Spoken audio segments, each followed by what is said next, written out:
आपण पाहताय महाधुरळा.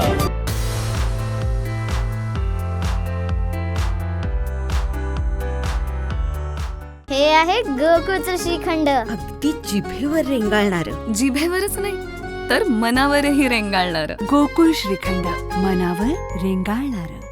नमस्कार, महाधुरळा यूट्यूब चॅनलमध्ये मी गुरु बाळमाळे आपल्या सर्वांचं मनापासून स्वागत करतोय. गोकुळच्या निवडणुकी संदर्भात सर्वात मोठी बातमी आज न्यायालयाची आहे. न्यायालयाचा सर्वात मोठा निकाल आहे.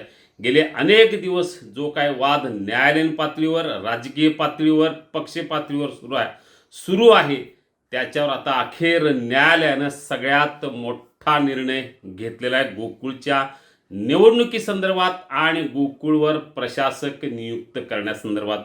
आपण अजूनही जर महाधुरळा हे यूट्यूब चॅनल सबस्क्राईब केलं नसेल तर आत्ताच करा, कारण ब्रेकिंग न्यूज देणारं, तंतोतंत अंदाज व्यक्त करणारं हे महाराष्ट्रातलं एकमेव चॅनल आहे. त्यामुळं आत्ताच सबस्क्राईब करा महाधुरळा यूट्यूब चॅनल. आता वळूया मूळ विषयाकडं. मुंबई उच्च न्यायालयाच्या कोल्हापूर खंडपीठात गेले अनेक महिने गोकुळच्या ज्या काय 1108 संस्था आहेत त्याच्यावर व्यावसायिक नेमण्यासंदर्भात सुनावणी सुरू आहे.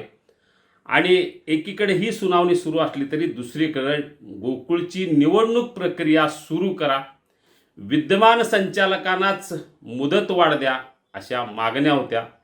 पण आज मुंबई उच्च न्यायालयाच्या कोल्हापूर खंडपीठात न्यायालयानं थेट आदेश दिलेत की यापुढं 4 महिने निवडणूक घेता येणार नाहीत. म्हणजेच व्यावसायिक संस्थांची जी काही सुनावणी आहे ती पूर्ण होईपर्यंत निवडणुकीची कोणतीही प्रक्रिया सुरू करू नका, असा स्पष्ट आदेश दिल्याची माहिती या संदर्भात जे न्यायालयात गेलेत प्रकाश बेलवाडे यांनी दिलेली आहे.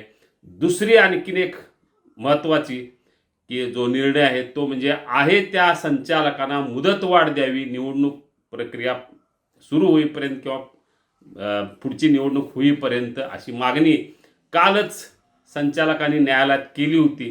पण त्यालाही न्यायालयानं नकार दिलेला आहे. आहे त्या संचालकांना मुदतवाढ नाही, तर गोकुळवर आता संचालक म्हणून प्रशासक येणार हे नक्की आहे. जे गोकुळवर प्रशासक येण्याचा मार्ग मोकळा झालेला आहे. त्यामुळं 2 दिवसात गोकुळवर शासकीय अधिकारी, 3 शासकीय अधिकारी हे प्रशासक म्हणून येणार हे निश्चित झालेलं आहे. 2 दिवसापूर्वी गोकुळचे अनेक संचालक, जिल्ह्यातले प्रमुख नेते यांनी उपमुख्यमंत्री एकनाथ शिंदे आणि मुख्यमंत्री देवेंद्र फडणवीस यांची भेट घेतली. देवेंद्र फडणवीस यांनी स्पष्ट सांगितलं मुख्यमंत्र्यांनी की आता गोकुळवर प्रशासकच येणार, निवडणूक मात्र आपण महायुती म्हणूनच लढवणार. त्यामुळं महायुती म्हणून निवडणूक लढवण्याची एकीकडं तयारी सुरू झाली असताना दुसरीकडे मात्र ही निवडणूक लगेच व्हावी यासाठी प्रयत्न झाले. पण त्यावर आता न्यायालयानं याला ब्रेक लावलेला आहे. त्यामुळे आता 4 महिने गोकुळची निवडणूक लांबणीवर पडणार हे निश्चित झाले. तोपर्यंत पावसाळा सुरू होतो, म्हणजे दिवाळीनंतरच गोकुळची निवडणूक होणार हे स्पष्ट झालेलं आहे. तोपर्यंत गोकुळवर प्रशासक येणार आणि हा प्रशासक शक्यतो शासकीय अधिकारी असणार हे नक्की झालेलं आहे.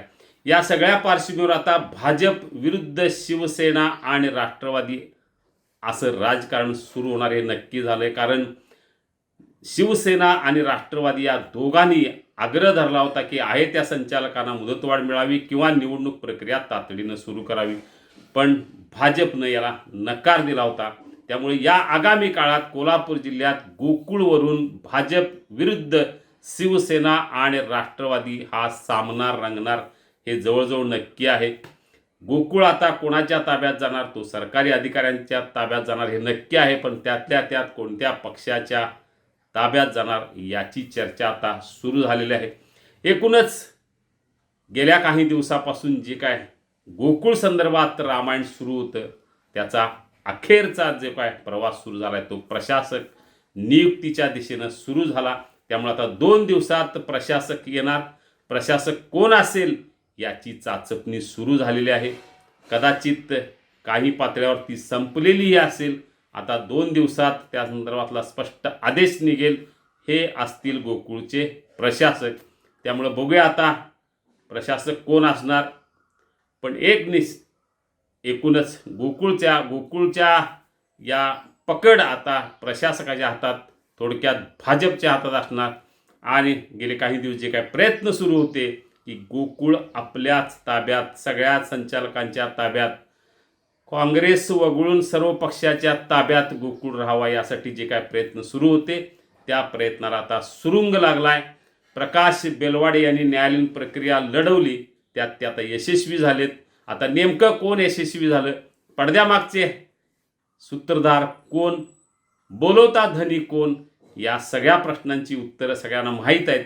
पण एकच झालं, अदृश्य शक्तीनं त्यांचं काम फत्ते केलं आणि गोकुळ एका पक्षाच्या ताब्यात जाणार हे नक्की झालेलं आहे. थेट सत्ता नसली तरी एकूणच कारभार कोणाच्या ताब्यात जाणार हेही स्पष्ट झाले. त्यामुळे आता या पुढच्या काळात गोकुळवरून संघर्ष आणि चौकशीचा ससेमिरा, जुन्या गोष्टी उकरून काढण्याची प्रक्रिया सुरू होईल. या सगळ्यातून एकूणच कोल्हापूर जिल्ह्यात गोकुळवरून राजकारण पेटणार, पक्षीय राजकारण, पक्षी वाद सुरू होणार हे नक्की आहे. आपल्याला अशाच राजकीय बातम्या हव्या असतील तर आत्ताच सबस्क्राईब करा महाधुरळा यूट्यूब चॅनल. धन्यवाद.